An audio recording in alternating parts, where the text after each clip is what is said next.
membahas materi auditing mengenai pemeriksaan atas akun laba rugi. Sebelumnya kami akan memperkenalkan diri. Saya Tiara Zahra dan teman saya Deskia Rafaela Mandinia. Langsung saja kepada materinya. Definisi akun laba rugi. Akun laba rugi merupakan setiap nilai yang berada dalam laporan laba rugi perusahaan yang pada akhir periodenya akan dilaporkan dalam laporan laba rugi. Akun laba rugi tidak memiliki saldo karena sudah dipindahkan pada modal.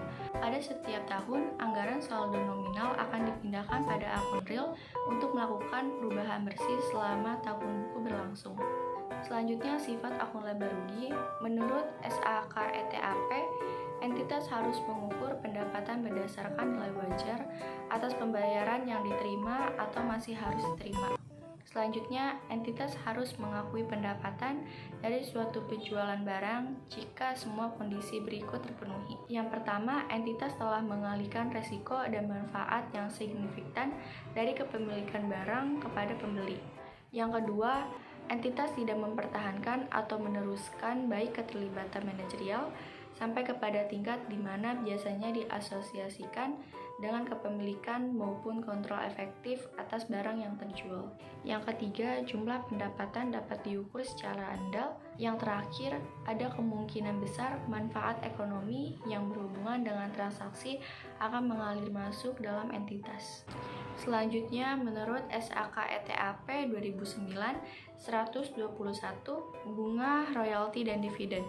Entitas harus mengakui pendapatan yang muncul dari penggunaan aset oleh entitas yang lain yang menghasilkan bunga, royalti, dan dividen atas dasar yang ditetapkan ketika yang pertama, ada kemungkinan bahwa manfaat ekonomis yang berhubungan dengan transaksi akan mengalir kepada entitas. Yang kedua, jumlah pendapatan tersebut akan diukur secara andal. Selanjutnya, pendapatan dari penjualan barang diakui jika seluruh kondisi berikut terpenuhi. Yang pertama, entitas telah memindahkan resiko dan manfaat kepemilikan barang secara signifikan kepada pembeli. Yang kedua, entitas tidak lagi melanjutkan pengelolaan yang biasa terkait dengan pemilikan atas barang maupun melakukan pengendalian efektif atas barang yang dijual. Yang ketiga, jumlah pendapatan dapat diukur secara andal. Yang keempat, kemungkinan besar manfaat ekonomi yang berkaitan dengan transaksi tersebut akan mengalir entitas. Yang terakhir, biaya yang terjadi atau akan terjadi sehubungan transaksi penjualan tersebut dapat diukur secara andal. Selanjutnya saya akan membahas mengenai apa itu tujuan dari pemeriksaan akun laba rugi. Yang pertama yaitu ada untuk mengetahui apakah terdapat internal kontrol yang baik atas pendapatan dan beban, termasuk apakah perusahaan menggunakan accrual basis untuk mencatat pendapatan maupun beban yang dimiliki oleh perusahaan.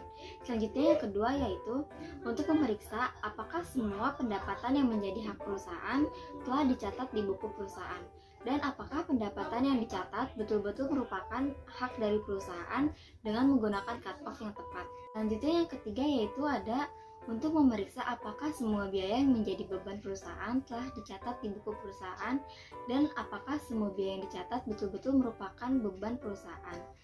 Yang keempat, untuk memeriksa apakah terdapat fluktuasi yang besar dalam perkiraan pendapatan dan beban jika dibandingkan dengan tahun sebelumnya, maupun jika dibandingkan pada bulan per bulan atau jika dibandingkan dengan anggaran pendapatan atau beban. Selanjutnya yang terakhir yaitu untuk memeriksa apakah pendapatan dan beban telah dilaporkan sesuai dengan standar akuntansi keuangan atau ETAP atau PSAK atau IFRS. Ada prosedur pemeriksaan akun laba rugi. Yang pertama yaitu mempelajari dan mengevaluasi internal kontrol atas pendapatan dan sewa. Selanjutnya ada membuat perbandingan, analytical review procedure. Yang ketiga ada memeriksa rincian laba rugi untuk periode yang diperiksa. Selanjutnya yang keempat ada memeriksa kembali rincian dari penerimaan.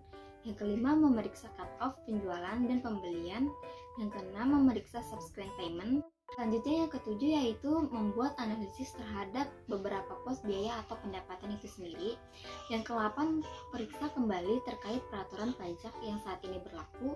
Selanjutnya memeriksa khusus untuk biaya gaji. Yang terakhir yaitu memeriksa standar dari akuntansi keuangan itu sendiri. Sekian presentasi dari kelompok kami. Saya Deskia Rafaela Mandinia dan rekan saya Tiara Zahra undur diri. Diharapkan para penonton diharapkan dapat memahami materi ini dengan baik dan dapat menambah wawasan teman-teman semua. Kurang lebihnya mohon maaf. Wassalamualaikum warahmatullahi wabarakatuh.